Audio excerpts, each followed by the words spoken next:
longtime friends and pastor of the church that we attended in Decatur, in Atlanta when we lived there. Lee Ramsey, he's a United Methodist minister who now lives in Memphis. But he wanted to send his well wishes, and so I have a short note from him.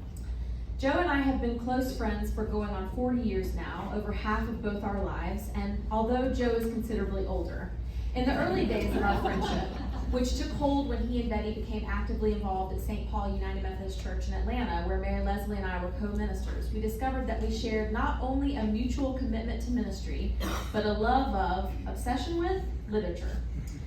On one family vacation together, we had both read Larry McMurtry's Lonesome Dove and began calling each other Gus, me, and Call, Joe, in homage to the central characters of McMurtry's novel. Just recently, we have both read Moby Dick, and I have enjoyed discussing this epic novel over several months. I have resisted calling Joe Ahab, but sometimes when Joe goes off on a rant, I'm tempted.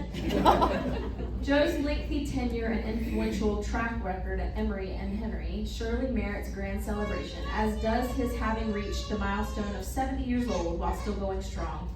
I regret that Mary Leslie and I cannot be present for the festivities this weekend. We will miss being with Joe, Betty, Rachel, Sarah, Joseph, and all the other members of the family who aptly call him Gramps. I have no doubt that before the weekend is over, that for all present, Joe will have established new relational network connections with others not present.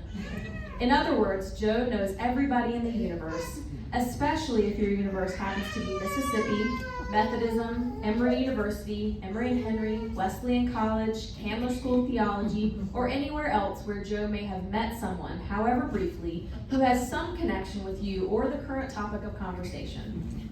It is a profound and enviable gift, this weaving of the human connection that Joe does in his sleep, in the middle of a conversation that he decides to hijack, on Facebook, and through his tireless research and writing. All of it is Joe's way of saying, I know this person, you probably know them too, and we all matter. Congratulations, Call, on both retirement and on reaching the beginning of your 8th decade on this lovely, troubled planet. With gratitude for your friendship over decades, for your devotion to family and friends, for your impeccable memory, zeal for beautiful music and songwriting, great literature, for your teaching, research, and writing, and for your contributions to the weaving of the human web, I salute you. And if I were there, I'd lift a glass of something cold and bubbly more than once in your honor. Until our paths next cross, which no doubt will be soon, I am affectionately yours, Gus.